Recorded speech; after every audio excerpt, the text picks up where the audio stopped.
Screensavers balik lagi. Kali ini kita ngobrolin tentang The King of Monsters. Gojira. Well, ada delay-nya gitu.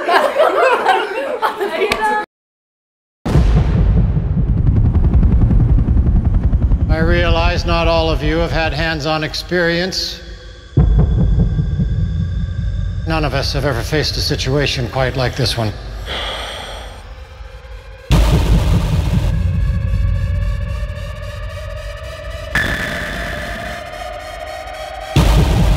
I know many of you have family and loved ones still in the city.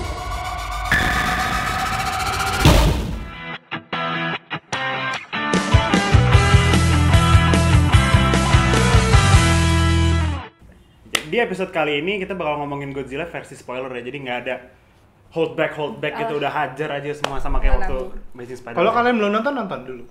Masih baru kayaknya. Kalau nggak, kita agak-agak rajin. Kalau nggak di bookmark aja dulu. Iya, di bookmark nonton berikutnya. Jadi gimana? Mau dimulai dari Jaka dulu? Gimana? Lu gimana Jak Godzilla? Gue sih suka banget. Overall sih kita semua suka, Iya. ya. Nggak sempurna sih, cuma Iya. filmnya Ada flows tapi it's everything you wanted in a monster movie lah. tergantung kalau Iya. lu ngarepinnya monster movie Pacific Rim kan beda. Iya. Beda. Ini it's your gimana ya? Jatuhnya kayak typical kaiju movie gitu sih. Sama kayak film-film kaiju Jepang gitu kan, kayak apa, banyak ngomongnya, monsternya muncul cuman kayak dikit-dikit doang gitu. Setupnya banyak. Setupnya Tapi banyak, muncul dikit. Gareth Edwards sini tuh yang gue suka tuh dia Ya mungkin Gareth awal-awal. Edwards Iya. sebelumnya dia bikin monster. Iya. Kalau belum tahu coba nonton film indie gitu lah, Film kecil. indie. UK. Bagus. UK atau Sama tuh kayak Sebelumnya kayak Godzilla juga kan lamban, banyak film ngomongnya. monster itu sebelumnya jadi openingnya Enough dulu 2010 atau 2011 gitu, gue lupa. Ya, Kalau jadi- yang udah nonton itu mungkin udah kebayang Bakal nebak flow sih. ceritanya bakal Kira-kira kayak dia kalau apa. bikin film kayak gimana sih? Makanya Kalau- kemarin mungkin ada beberapa orang yang ya mau nggak mau komparasiin sama Pacific Rim karena yang monster movie yang paling dekat itu kali ya.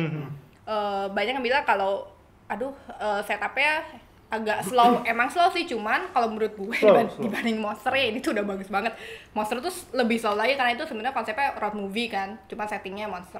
Syuting cuma 3 orang, budget berapa kayak Kayak berapa gerilya ribu banget doang. deh itu, Iya. gerilya banget. Nah kalau Godzilla ini gue suka Gareth Edwards tuh dia jago ngetisnya, jadi kayak enggak Dia tahu gimana bikin suasana atmosfer yang Iya. eerie walaupun off screen gitu. Film ini tuh tis dong. Makanya Tapi sekalinya- lo jangan harap bakal bisa ngeliat action yang gimana banget selama 2/3 film. Iya. Iya.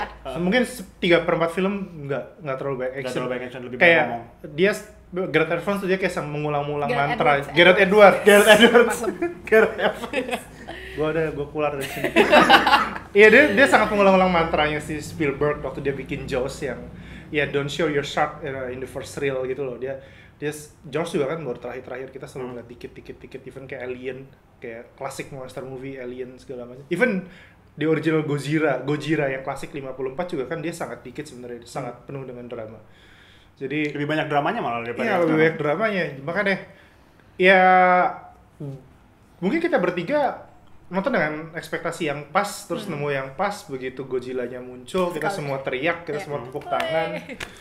So anyway, Sekalinya cerot deh. iya. Jadi sebelum jauh, basic Godzilla ceritanya tentang apa sih? Gue juga.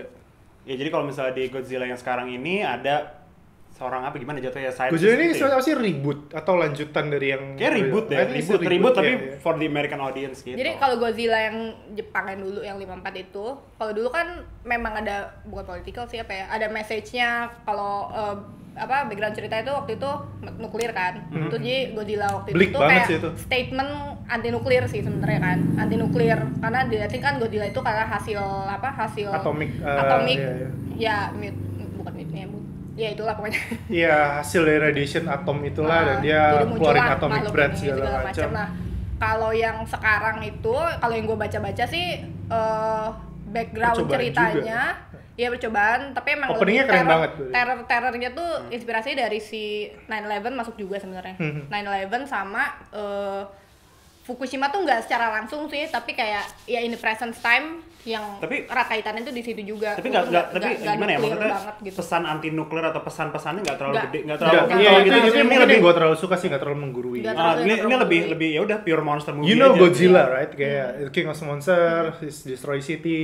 Tapi Godzilla sini bukan Godzilla bad sih, walaupun orang-orang tetap kayak nembakin gitu. Iya sih. Dia orang baik. Ya apa good guy. yang kita Good guy kita Godzilla. sering baca artikel-artikel ini Godzilla sekarang ini benar-benar balik kayak ke force of nature gitu. Ya, lupakan 98. Iya, lupakan 98. Pokoknya Tapi ini dia- ada dia- menarik dia- kayak dia ada satu setting yang eranya si Bryan Cranston tuh settingnya 99, kayak setahun setelah Godzilla yang 98 kan entah kayak ngejek atau gimana gue nggak tahu.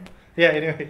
ya kayak gitu apa Godzilla yang sekarang ini lebih benar-benar kayak dia nature's answer to imbalance gitu kan. He's Kayak here to restore the balance. kayak Muto ini menghancurkan kota dan dia jatuhnya dia kayak semacam kayak superhero yang buat Kalau melawan Gareth gitu loh. apa sama kayak Gareth film kayak dulu Edwards, gitu. Gareth Edwards dia di suatu wawancara bilang kayak ditanya kalau seandainya Godzilla ini manusia atau karakter dia dari film seperti apa, terus dia jelasin bahwa Godzilla-nya dia adalah semacam the last samurai Samurai. gitu, the last of his kind, dimana he's very very old and he's very happy ninggalin kita di atas, terus dia tinggal bawah dan apa yang kita lakukan di permukaan itu yang bawa dia kembali ke permukaan dan akhirnya kita harus membayar itu ya. Ketika Godzilla datang kan ada tsunami segala macam, dunia gunung-gunung runtuh kayak ya semacam itulah kayak kalau mau digaris besarin secara Godzilla. Tapi secara plotnya sendiri kan dimulai dari apa sih? Gue tuh suka ketika openingnya mereka nemu fosil yang gede di daerah Filipina tahun berapa gitu. Satu yang gimana ya? Mungkin gue nggak tahu sih ini intentional apa enggak, tapi waktu di opening shotnya kan ada helikopter biru lagi terbang di pegunungan-pegunungan itu kan, itu kayak Jurassic Park banget kalau buat gue. Bener-bener sama kayak di Island yang gue gitu. suka sih itu Godzilla tuh bikin gue sensasi itu sama kayak gue pertama kali nonton Jurassic Park sama Pacific Rim. Iya sih. Bagus deh. Oh iya, makhluk yang gede itu terus. Oh iya belum menjawab juga gede itu. Sampai terakhir nggak dijawab sih apa. Cuma mungkin kalau kalian mau tahu jawabannya bisa baca Godzilla Awakening. Bisa baca Godzilla Awakening, tapi walaupun gue sih prefer nggak dijelaskan karena itu kayak punya efek elemennya space jockey yang di Alien kayak kita nemu ketika pertama kali mereka melihat space jockey itu kita yang merinding kayak kita. Gue sih merinding terus kayak nggak tahu itu apa, nggak dijelasin. Terus ketika dijelasin sama Prometheus gue yang kayak dijelasin sebenarnya nggak perlu Parker ngapain kayak. Kembali lagi Amazing Spider-Man. Gue nggak perlu tahu kalau Peter Parker ngapain. Ya, mungkin kita ini aja langsung kayak masuk ke dalam ceritanya aja kali ya. Oke. Apa ya? Kalau buat gue sendiri sih gue agak kecewa dengan ya secara versus spoiler. Oh iya. Ini gue agak kecewa dengan matinya karakternya Bryan Cranston siapa Joe Brody ya namanya. Gue lupa deh pokoknya. Ya, Joe Brody. Papa Brody. Gue ngerasa dia tuh bagus banget. Nah, iya karena tadi setelah kita ngomong juga kayak si Bryan Cranston ini bukannya gue fanboy Breaking Bad terus Tapi lu bicara emang fanboy. tapi gue emang fanboy kayak gitu. Pokoknya gara-gara itu dia tuh satu-satunya karakter yang punya emotional connection sama si monster Dan itu sama kan. penonton. Dan sama penonton. Maksudnya kita ngeliat istrinya meninggal gitu. Kita Terus- punya reason, dia punya reason untuk mengejar Godzilla. Iya, Semacam sementara- revenge Gue gitu. juga kaget sih sebenarnya, udah mati sampai cuma gitu doang Iya. itu di awal Maksudnya film gitu. sementara Aaron Taylor Johnson itu ya emang anaknya sih, cuman dia sendiri kayaknya belum terlalu gimana ya, dia nggak ada emotional Dia cuman kayak ada connection sama monster-monster dan sama penontonnya juga gitu. si Aaron Johnson itu di situ kayak bener-bener cuman kayak dia ada di tempat dan waktu yang salah udah Iya. itu aja sih. Gue sebenarnya nggak apa-apa kalau misalnya karakternya Bryan Cranston mati awal, cuman mati secepat itu, cuman setelah dia meninggal nggak ada karakter yang compelling lagi gitu. Nggak ada yang bisa nge-balance itu. Setelah itu kayak downhill gitu. Iya, setelah itu semua karakternya kayak Dan ya udah sebenarnya gitu, ya cuman dipinjem aja. Kayak- mati kayak- gitu. Karakter wise juga emang lemah sih ya, maksudnya lemahnya Karakternya tapi Josh Lucas gitu loh yang kayak one note karakter Josh but then Lucas ya yang orang kan gitu. mungkin ya sekali lagi sama kayak waktu komen gue nonton The Raid kan orang nonton The Raid buat actionnya dan orang nonton Godzilla pasti mau lihat ada yang Tapi monsternya, banyak jadi orang mungkin yang nggak komplain harus- soal nggak karakter. harus. I get it sih kayak. Ya, gue juga ngerti. Gue sih bahkan nggak gue masalah. ngerasa, Tapi ya. kalau ada yang komplain kayak lu juga komplain, The Mehera yang komplain, nggak apa-apa. Iya, iya nggak apa-apa. Gue bukan komen dalam artian film jelek enggak, cuman Gue tuh nggak merasa Aaron Taylor Cast tuh jelek. It's just it's he's dull. he's a good actor. He's dull, plain Cuman lah. di plain. sini emang kayak ya udah gitu. Ya, Iya, dia juga nggak dapat Kayak skrip udah- yang udah- bisa udah- buat udah- ngapa-ngapain juga Kayaknya sih. masalahnya bukan ke aktor tapi ke skrip. Soalnya aktor-aktornya bagus loh kayak Bryan Aktornya bagus Cranston, banget, man. si Elizabeth Olsen, si Juliette Binoche, terus kayak ini aktor-aktor yang kayak kawakan Ken semua Watanabe. gitu. Ken Watanabe Ya, ini iya. sepanjang film nih cuman bengong sama kayak Muka kaget doang. Gue tuh gue tuh agak Gojira. bosan sih ngelihat Ken Gitu-gitu Watanabe doang. karena dia tuh kayak go to guy, go to for Japanese Dia tuh- cast on dia tuh every apa lagi movie. kalau ya. bukan dia tuh klise ilmuwan yang nggak semua orang nggak setuju gitu. Pokoknya semuanya tuh karakter klise yang one note karakter kayak Alan Taylor Johnson he's an American soldier, titik kayak iya sangat George Lucas gitu lah, kayak Han Solo tuh ini kayak semua karakter bisa dijelaskan dengan satu kalimat gitu. Iya, stereotip banget. Iya, stereotip banget. Makanya kayak apa, kalau buat gue semua karakternya agak tersia-sia. Semua aktornya Lu tau gak sih kenapa J. Heisenberg cuma muncul dikit? Kenapa? Gue tuh punya teori, ternyata pas lagi syuting tuh Heisenberg tuh kayak dengar gosip kan, kayak gue bakal main Superman Batman deh, kayak they need Heisenberg man. Terus dia bilang, it's Heisenberg. Ternyata barunya udah keluar dulu, udah mati. Gue udah mati main di Godzilla. Anyway, ya kan ada apa sih namanya yang dia pakai apa sih? Yang dia pakai topeng itu terus pakai baju itu buka, udah gitu doang. Breaking Bad banget gitu. Tapi itu sih karakternya, ya gue nggak bilang jelek sih, gue nggak bilang jelek. Skippable lah. Maksudnya itu sebenarnya kalau diganti sama aktor manapun juga ya sama-sama aja. Cuman ini emang ya dipasang nama besar tentunya untuk menarik untuk penonton, menjual. Ya kan, menjual. Makanya gue paling sebel sama karakter Sally Hawkins sih. Gue suka Sally Hawkins. Sally Hawkins tuh yang si asistennya Ken Watanabe yang cewek. Gue suka sama dia. Dia aktris yang bagus. Di Blue Jasmine. Iya, di Blue Jasmine kan bagus. Cuman di Godzilla itu dia lebih kayak cuman kayak exposition.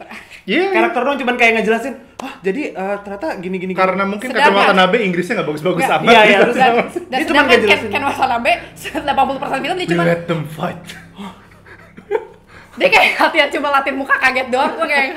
Lebih bagus dan lebih kompak kalau misalnya cuman karakternya cuman si Joe Brody sama anaknya si Ford Brody aja, jadi kayak jadi maksudnya mungkin punya lebih banyak kali motivation ya. Lebih intact, motivasinya akan lebih kuat gitu daripada keluarga.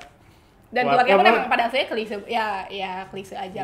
Iya, kalau gue cuma baca kayak it's a good Godzilla movie lah, makanya bahwa ini punya kurus atau thin. Iya, very thin plot dan very thin character and it has awesome monsters dan it has awesome monsters. Kalau lu mau nonton kaiju wrestling, gue sangat merekomendasikan film ini. 30 menit terakhir tuh gila sekali. Kayak even ketika di teknologi yang sangat maju sekarang, gue masih kayak ngerasa mereka tuh ngasih pay respect sama yang original Godzilla. Makanya bahwa kita kayak melihat seperti Man in Suit kan, waktu ketika Godzilla muncul tuh kayak dia bikin satu genre baru. Sebelumnya kan stop motion, juga ada kayak Man in Suit di dalam karet gitu, dan setiap gerakan monsternya tuh kayak punya berat, kayak punya weight, punya gerakan seperti manusia. Dan bahkan ketika mereka terbang, si Mutonya terbang, tuh terlihat seperti kayak dipakein string gitu, kayak gue suka banget sih. Tapi gue sempat ada gimana ya, mungkin di tengah-tengah film yang 2/3 film sebelum Final Fight, gue agak ngerasa kalau misalnya ini tuh kadang teasingnya terlalu jauh. Tapi ini pribadi gue doang ya, kayak ini teasingnya terlalu banyak gitu. Soalnya kayak kadang udah nih Godzilla udah muncul terus tiba-tiba besoknya gitu kayak amen. Aduh, gue lagi pengen lihat nih gitu. Itu bukan. Ya, tapi pas akhir Final Battle kayak itu kan sempat gitu. 2 kali kan. Iya, sempat 2 kali. Itu bukan teasing kalau gue. Itu seduction gitu loh. Iya, terus yang kayak oke udah muncul keren-keren, bok tiba-tiba di-cut terus ke TV gitu kan. Kayak terus udah muncul keren-keren ditutup pintu. Iya, tutup pintu tuh paling nyebelin tuh.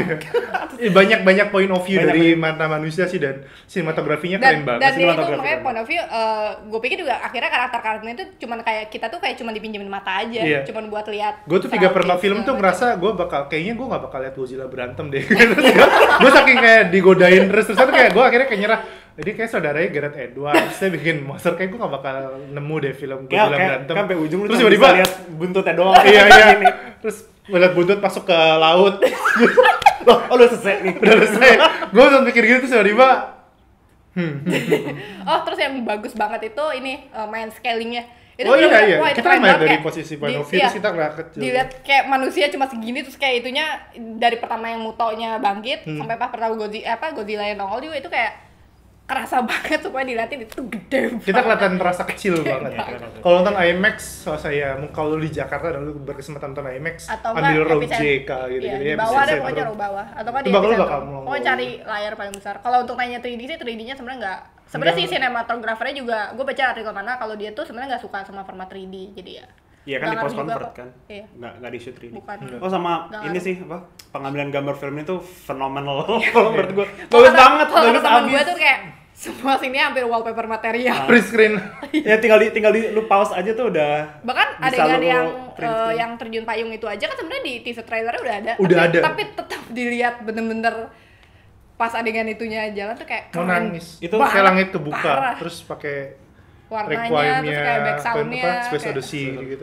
Itu salah satu kekuatan filmnya sih, pengambilan gambar. Jadi kayak Dan scoringnya, iya, dan scoringnya juga. Alexander Pengambilan Desplat. pengambilan gambar dan scoringnya tuh bikin ini kayak jadi lebih dari sekedar summer movie biasa gitu. Iya, kalau iya, buat iya, gua. iya. artsy. Gitu. Jadi agak art gitu. Kalau sih film monster gitu. Cing. Oh, sama ada ini kan, sama ada gimana ya jatuhnya kayak Easter egg Mothra. Terlihat nggak? Gue nggak lihat. Yang Jadi di awal tadi di rumah. tank di apa sih kayak di rumahnya si Brody. akuarium rumahnya Brody gitu ada tulis. Ada 2 Yang kan? pas udah hancur, yang pas udah berapa tahun setelah itu, terus habis itu ada di tulisannya di bawah ada moth, terus habis itu ada tulisan lain terus kayak tulisannya kegabung gitu jadi Mothra. Mungkin itu It's nice. tease buat sequelnya kali. Tapi ketika ditanya Gareth Edwards apakah ada sequel atau tease, dia kan dia kayak berpolitis gitu jawabnya bahwa satu-satunya cara terbaik untuk bikin suatu franchise adalah kita bikin the best movie possible gitu loh, and let it grow organically. Dengerin tuh Sony, bikin kayak gini dan kayak Spider-Man. Jangan move aja. Oh, iya. Ya anyway. Mungkin ini aja sih apa Godzilla it might hurt on a rewatch gitu loh karena lebih banyak dialog. Oh iya, gitu. ketika nonton Pacific Rim kita bisa nonton 5-7 kali. Ketika nonton Godzilla mungkin agak lelah. Iya, kalau Pacific Rim nonton gue santai ya sama makan Iya, popcorn. ketika bahkan ketika jegar lewat gitu. gitu. Kalau Godzilla kan kayak so many stretches di mana ini ngomong atau cuma lagi jalan gitu. Makanya kalau lagi nonton ulang mungkin kayak agak gitu. Tapi as a movie Lebih ke disaster pertama kali nonton movie sih bagus. Iya. Gue suka banget. Jadi anyway, overall sih gue suka banget. Gue gak ada masalah dengan karakter. Gue suka tapi mungkin nggak suka banget. Cuman gue bisa lebih bagus ya, lagi bisa sih. lebih bagus lagi. Tapi gue Kalau ada seneng karakter nontonnya. yang lebih solid bisa lebih bagus lagi. Tapi gue seneng nonton. Oh, apalagi waktu Atomic Breath, please ini harus dibahas. Oh iya. Kok kita bisa Kayak lupa Atomic no Breath? one see it coming gitu ya. Gue tahu Godzilla bisa Atomic Breath. Tapi gue lupa gara-gara Roland Lo Emmerich. gak nyangka Iya. itu bakal dikeluarin di film yang ini. Karena gitu. iya, karena Godzilla ya sekarang kan juga kan dia kayak agak batu-batu. Gue tuh Iya. nggak Iya, kita nyangka. Dan shotnya tuh bagus banget yang wide, terus ekornya dia gerak, terus kayak Nyala dulu. Terus Iya, gue kan? yang di bioskop tuh lagi ini langsung gini. Gue kayaknya mau pulang mau nangis. Sama waktu finisher terakhirnya yang Iya. muto kedua, wah, itu tuh kayak Itu kan ada itu kan kayak yang di King Kong yang lawan T-Rex-nya Peter Jackson Iya, kan. sama gitu juga. Gue juga mikir bakal begitu. Terus tiba-tiba Atomic Break lagi, gue nangis lagi. itu Manly itu tears terlalu gitu. terlalu keren. Ya, gue sih itu karena ya again movies buat experience. Kalau gue itu yang gue rasain. Gue Godzilla. Kalau Spider-Man? Kenapa diputer gitu dong? Anyway, ya gitu deh. Kesimpulannya gimana? Ya, pokoknya gue suka, merekomendasikan? ya gue suka tapi seperti Kak Jaka, there's room for improvement gitu aja sih. Dan Tapi ya itu mungkin Overall enjoy tapi. Iya untuk awalnya ya sabar aja kalau emang kalian ngerasa plotnya agak terlalu lama. Kalau buat gue sih it's a itu warning. worth it. Warning. Iya. Pacingnya sangat old school. Mungkin enggak untuk semua orang kali ya. Pace-nya. Ya kalau lo expect monster versus monster action dari awal sampai habis ya kecewa. Ya kalau lu ngarepin full blown action 15 menit pertama seperti Pacific Rim, ya lu salah, nggak mungkin yang salah film juga cuma kayak lu salah ekspektasi. Iya. Sabar lah. So sabar, yeah, manage your sabar. expectation, Iya. but it's worth it in the end. It pays off. It's off. Oke.